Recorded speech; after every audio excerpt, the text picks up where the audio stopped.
Das ist zwar nicht der ideale Ort, aber ich habe keinen anderen. Ich habe mir schon mal die Kabelanschlüsse aufgeschrieben, welches Kabel ich dafür machen muss und wo die hingehen. Ist ja gar nichts mehr drauf. Die sieht ja ganz anders aus, die Liste. So doof. Auf einmal ist sie kurz. Ist ganz schön groß, ne? Unterkonstruktion für die Waschmaschine eingebaut und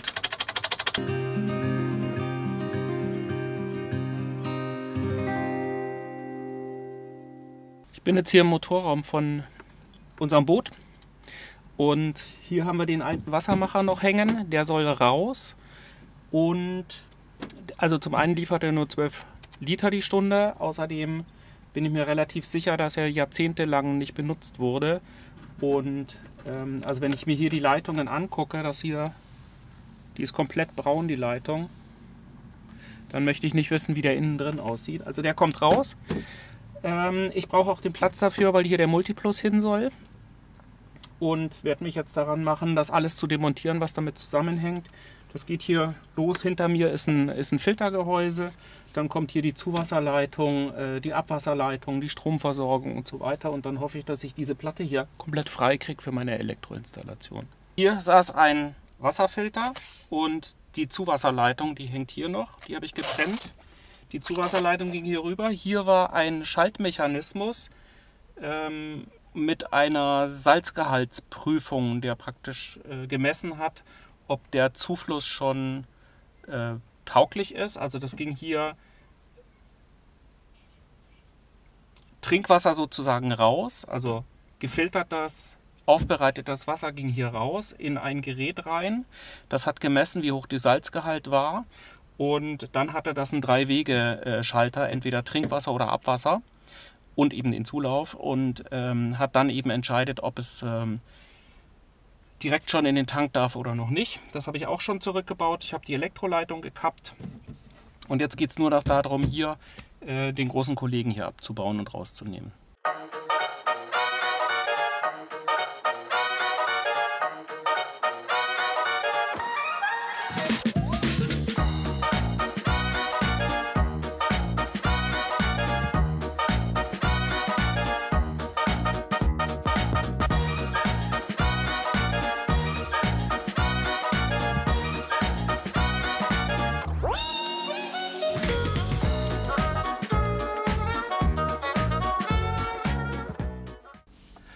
Der Wassermacher ist jetzt raus und ich habe da jetzt schon mal die Halterung angebracht für den Multiplus. Der Multiplus soll hier hin.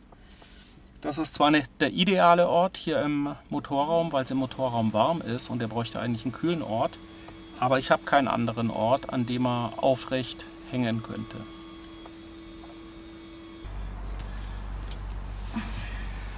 So, jetzt lass den mal vorne hier so durchgleiten. Ich habe ihn. Okay, ich habe ihn.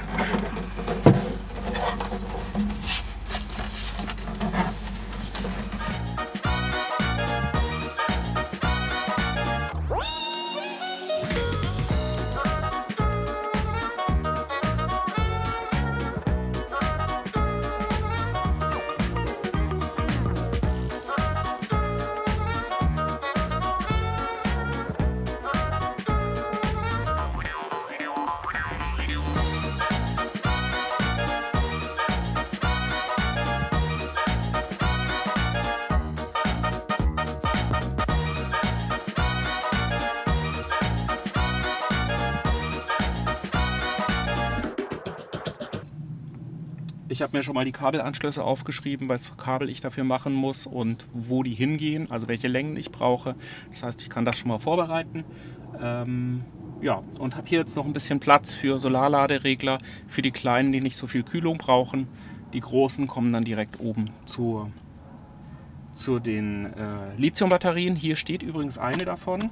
Das ist eine 200 Ampere-Stunden Victron Lithiumbatterie. Und daneben sind 3x105 Ampere-Stunden Bleisäure-Batterien. Das ist die Hausbank und das wird die Verbraucherbank. Und ich wollte sie eigentlich hier hinstellen. Das ist ein schönes Plätzchen, hätte genau reingepasst. Es wird aber hier zu warm. Hier ist der Warmwasserbereiter, der hat immer um die 40 Grad. Hier unten ist es immer 27 Grad oder mehr, wenn der Motor läuft, obwohl hier 2 Lüfter drin sind, eine Zuluft, eine Abluft. Deswegen werde ich die Lithium-Batterien nach oben tun, hier drüber. Genau hier drüber ist die Wachskiste und werde dann praktisch die Kabel von hier oben durch die Decke führen in die Wachskiste und dort stehen die dann. Und dort kommen auch die Solarladeregler hin, die Wärmeabfuhr brauchen und auch die B2B-Ladegeräte, die auch Wärmeabfuhr brauchen, werden dann dort dazugelegt werden. So ja, muss ich halt einen Kasten dafür bauen, der ist schon in Arbeit. Werde ich halt dann so bauen, dass ich die Geräte auch mit anbringen kann. Und dann sind wir hier schon mal ein Stückchen weiter. Das nächste, was hier noch hinkommt, ist hier links und hinter der Platte sozusagen kommen dann noch die Röhren von dem Wassermacher hin. Die werde ich da hinter einfädeln und dann mehr oder weniger abhängen. Und hier, wo jetzt die eine Victron-Batterie steht, dort wird danach dann der Wassermacher stehen. Fest montiert nach unten, aber mit einem Strop, sodass ich ihn rausnehmen kann bei Bedarf. Und das Praktische ist, dadurch, dass hier der Wassermacher schon da war, sind hier oben in der Abwasserleitung sind hier schon Abgänge vorhanden für die Sohle und für das Fortwasser vom Wassermacher. Also das ist schon mal alles da. Das wird also relativ einfach gehen. Und Zuwasser ist ja auch vorhanden. Hier kommt direkt hinten vom Seewasserfilter, vom Einlass. Und also da ist auch alles da. Das wird dann eins der nächsten Schritte sein.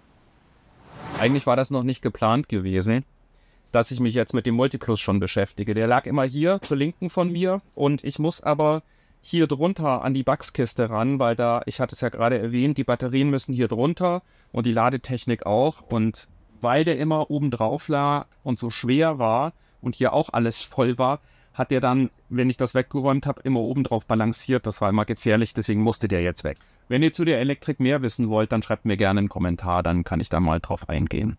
Von der Planung her war der Multiplus ja eigentlich noch gar nicht dran. Wir haben auch eine Liste und die Liste ist ungefähr so lang. Und ich weiß nicht, wahrscheinlich jeder kennt, dass je länger so eine Liste ist, umso schwieriger ist es anzufangen. Also umso mehr blockiert sie ein und deswegen ja, ist der nächste wichtige Schritt erstmal, dass wir uns an unsere Liste machen und die mal ein bisschen, ja, sortieren und kleiner machen, weil das geht so nicht. Also ich habe für die Bootsarbeiten, habe ich schon eine Liste am Rechner. Das ist eigentlich eine Kostenliste, aber die hat auch Prioritäten mit drin. Also können wir uns mal kurz einigen, was die Prioritäten sind. Eins ist fertig, bevor wir abfahren. Fertig, bevor wir abfahren. Genau, richtig. Also es kann ja auch ein Muss sein, aber man kann es noch in der Bucht machen. Also fertig, so, bevor wir abfahren. Okay, gut. Muss. Okay. Dann ist 2, bevor wir auf große Tour gehen. Genau. Also das kann in der Bucht passieren. Genau. Okay, gut. Genau, und 3 wird nie passieren. Segel ist 1. Ja gut, die müssen ja jetzt nur noch kommen. Solarträger ist 1. Solarplatten auf den Träger ist... Ja, wenn ich es nicht bestelle, haben wir sie gar nicht, weil sonst kriege ich sie nicht mehr irgendwo hingeliefert. Also ist es eigentlich auch 1. Ja. Okay. Abwassertank ist 1. 1, weil so gut wie hier kommst du an das Zeugs nicht mehr ran. Genau. Waschmaschine ist auch 1, oder? Ja. So. Schweißen ist 1. So, jetzt haben wir aber immer noch keine Reihenfolge in den Einsern, ne? Ich glaube, die Reihenfolge in den Einsern ist völlig egal. Ich würde einen Absatz machen zwischen 1 und 2. Dass die Liste nicht so massiv aussieht. Oder ich würde 1 ein Blatt, 2 ein anderes Blatt und 3 ein drittes Blatt machen. Guck mal! Ist ja gar nichts mehr drauf. Die sieht ja ganz anders aus, die Liste. So Auf einmal ist sie kurz.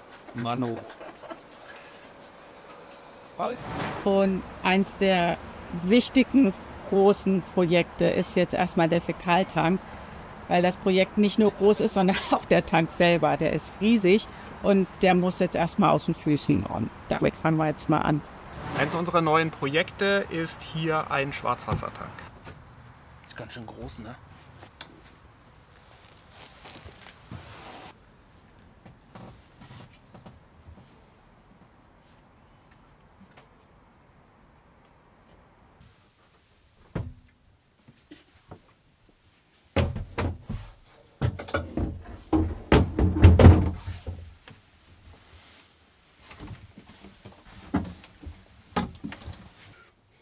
Also er wirkt verdammt groß.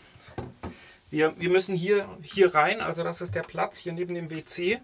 Und hier gibt es noch Abwasserleitungen unter dem Waschbecken, Zu- und Abwasserleitungen. Und jetzt muss er genau reinpassen. Also der geht auch nur rein, wenn man ihn von unten nach oben hochkippt. Na, passt der überhaupt? Boah, hast du das gesehen?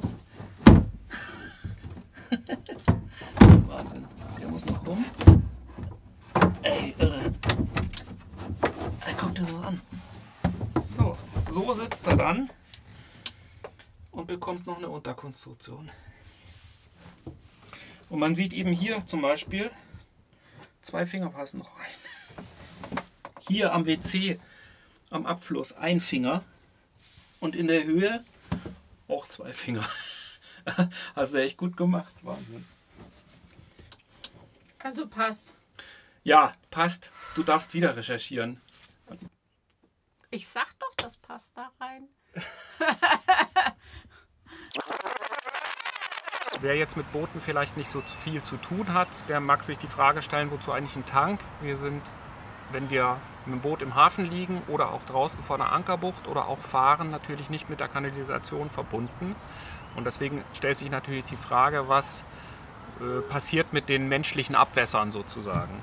Und die werden normalerweise gesammelt und dann an einer geeigneten Stelle, entweder im Hafen abgepumpt oder wenn man wirklich auf dem weiten Ozean ist, darf man sie auch nach draußen ins Wasser entlassen. So. Und das Boot hatte, wie gesagt, keinen. Wir haben jetzt hier den Schwarzwassertank. Und der war für uns ganz, ganz wichtig, weil wir wollen natürlich viel in Buchten später liegen. Und dort geht es eben darum, dass man dort natürlich das Wasser erst recht nicht nach draußen entlässt. Und uns war es besonders wichtig, einen möglichst großen Tank zu haben, damit wir eben möglichst lange auch in der Bucht liegen können, wenn wir das wollen. Also Christoph kam dann irgendwann mit der Aufgabe zu mir, such mal einen Platz für den Tank und es muss möglichst groß sein. Und eigentlich wollten wir den woanders haben. Wir wollten den in der V-Koje unter der Bank haben, aber das ist so halbrund und nach hinten immer kleiner. Und also ich bin wirklich top im Recherchieren. Aber es gibt es nicht. Also es gibt keinen Tank, der in einer ordentlichen Menge da reinpasst. Also so 30, 40 Liter hätten reingepasst, aber das bringt uns nichts, weil wir eben, wie gesagt, nicht alle 3, 4 Tage rausfahren möchten. Denn wenn man mal einen schönen Platz in der Bucht hat, dann möchte man den gerne auch vielleicht noch ein bisschen halten. Und wenn der Tank zu klein ist, musst du halt nach 4, 5 Tagen raus. Das hatten wir mit der Arriva und da haben wir schon ein paar schöne Plätze verloren dadurch. Und deswegen haben wir weitergesucht und haben uns dafür entschieden, das in das Bad der V-Koje zu machen. Dort gab es einen schönen Platz und dann habe ich da ausgemessen, millimetergenau, und habe angefangen zu suchen und zu recherchieren und das hat eine Weile gedauert und dann habe ich den hier gefunden und der hat 70 Liter. Also damit kommen wir vermutlich so 2 Wochen aus. Ja, und nachdem ich dann das Maß hatte, habe ich erstmal angefangen und habe ein Modell gebaut und das hat gepasst. Das ist jedenfalls das Ergebnis. Und der besteht jetzt praktisch einmal aus diesem Tank und der hat hier einmal eine Öffnung, wo man reinigen kann, falls er irgendwie verstopft sein sollte. Hier kommt ein Füllstandsanzeiger hin, sodass man eben dann auch weiß, wie voll der ist. Er wird noch eine Entlüftung bekommen, er bekommt noch Einlaufstutzen, damit die Flüssigkeiten reinkommen und die Feststoffe. Und hier an der Stelle ist noch eine Pumpe außen angebaut und ein Ventil, sodass man eben, wenn die Pumpe kaputt ist, das Ventil schließen kann und die Pumpe ausbauen kann, weil die saugt natürlich an der tiefsten Stelle ab. Und wenn ich da einfach nur die Pumpe abnehmen würde, dann würde ja alles rausquellen, was da ist. Und das wollen wir natürlich nicht. Der Fäkaltank wäre genau hier hinter dieser Wand in der vorderen Nasszelle. Da soll der dann eingebaut werden. Da haben wir ihn ja angehalten. Der muss aber jetzt noch ein bisschen warten. Und das liegt daran, dass wir unter anderem verschiedene Zubehörteile wie Einlaufstutzen und sowas hier nur schwierig bekommen hätten. Und auch der Ablaufschlauch, also der Fäkalschlauch, der wäre hier deutlich teurer gewesen als in Deutschland bei schlechterer Qualität. Also jedenfalls die Qualität, die mir angeboten wurde, war nicht so gut. Deswegen habe ich jetzt in Deutschland bestellt, müssen wir also darauf warten, bis das kommt. Weil ich jetzt hier am Fäkaltank nicht so richtig weiterkomme, fange ich jetzt mit einem neuen Projekt an, beziehungsweise mache es weiter. Das hier ist der riesige Karton von der Waschmaschine, wo wir uns wahnsinnig drüber freuen, dass wir sie haben. Aber sie bringt uns so noch nichts. Sie muss natürlich eingebaut werden. Und um sie in einem Segelboot einzubauen, ist ja was ganz anderes, als zu Hause sie an die Wand zu hängen. Die hängt an der Wand. In einem Segelboot ist alles schräg. Es gibt fast nichts Gerades. Und das war eine besondere Herausforderung, hier eine Unterkonstruktion zu bauen in dem Schrank. Wir hatten vor gar nicht langer Zeit Besuch von Rudi, von Familienmitglied aus Deutschland, und der hat mir freundlicherweise geholfen, hier schon mal anzufangen, die Unterkonstruktion zu bauen. Und das war deswegen nicht so einfach. Ich habe es ja erwähnt, es ist alles schräg und ich wollte möglichst wenig Löcher machen. Deswegen habe ich versucht, das nach oben zu verspreizen, zur Seite, nach unten zu verkeilen, und es ist ja, wie Marion vorhin auch schon mal gezeigt hatte, irgendwie alles rund und schräg. Und deswegen war das eine besondere Herausforderung, und ja, ich bin noch nicht ganz zufrieden, deswegen muss ich da noch mal rangehen. Also ich sitze hier in dem Schrank, der zur V-Kabine gehört, und habe hier eine Unterkonstruktion für die Waschmaschine eingebaut, und wie ihr schon seht, sie wackelt. Was ich mir da überlegt hatte, war, glaube ich, ganz schlau. Das sind hier oben so Stellfüßchen zum Hochdrehen vom Baumarkt für unter die Möbel drunter. Und dazu habe ich Köcher gemacht, wo der praktisch einfährt und dann auch in der Lage fixiert ist, dass er nicht wackeln kann. Aber er wackelt trotzdem. Und das liegt daran, weil er hier nicht mehr genug Fleisch hat. Und Marion kämpft um jeden Zentimeter hier drin, wohl zu Recht auch, weil wir müssen dahinter noch Sachen reinstauen. Und ich wollte ja erstmal ganz rabiat hier noch einen Balken hier rüber, also zwischen diese zwei Wände festmachen und hier auch, damit sich das so nicht bewegen kann und nach hinten eben auch nicht mehr. Hat Marion aber ein Veto eingelegt, weil hier kann man dann nichts mehr hinten rein tun. Hier kommt eine Platte vor und die Waschmaschine. Deswegen habe ich mir jetzt was anderes überlegt. Das ist sozusagen ein langer Winkel aus Holz. Der kommt jetzt hier hinten noch rein. Da oben. An diese Bretter hat dann mehrere Funktionen. Diese Bretter sind nach oben geschraubt und können dann auch nicht mehr so wandern. Und das ist nochmal eine Aussteifung nach hinten und auch nach links und rechts. Und dann sollte es eigentlich, hoffe ich, bombenfest sein. Weil das aber nicht gerade ist, muss ich jetzt hier noch ein bisschen was rausarbeiten. Da habe ich es mir schon mal angezeichnet, und dann hat das irgendwann auch sein Ende, hoffentlich.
Na, was findet hier statt? Ich suche eine Dichtung fürs Gefrierfach. Ah. Kühlschrank ist okay. Das wäre auch gar nicht so einfach, weil das eine Magnetdichtung ist. Die würde ich lassen. Aber das Gefrierfach muss getauscht werden. Und da gucke ich jetzt gerade. Ich habe rausgefunden, dass Electrolux 12 Volt ähnlich sind oder auch zusammengearbeitet haben mit Dometic. Aha.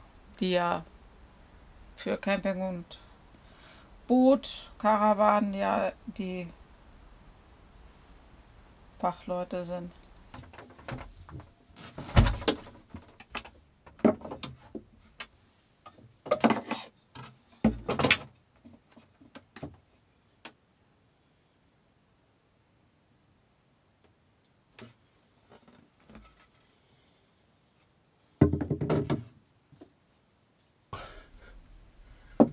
Ist drin. Ich habe nochmal 2 Winkel reingemacht. Ich habe auch gefilmt, aber leider nicht auf den Knopf gedrückt. Also hier unten kommt dann noch die Gefrierbox rein. Das ist eine Aussparung dafür.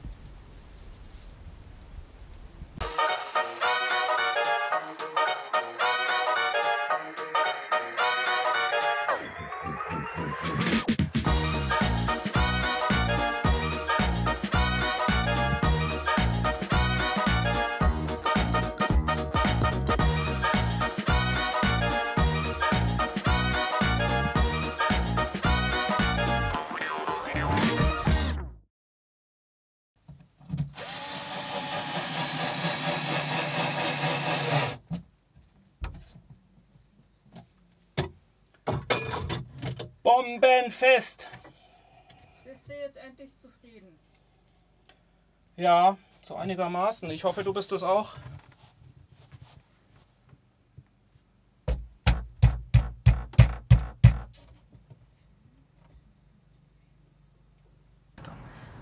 Mit der Waschmaschine geht's nächste Woche weiter. Ihr seht, die Projekte warten alle noch auf eine Fortsetzung und die wird auch kommen.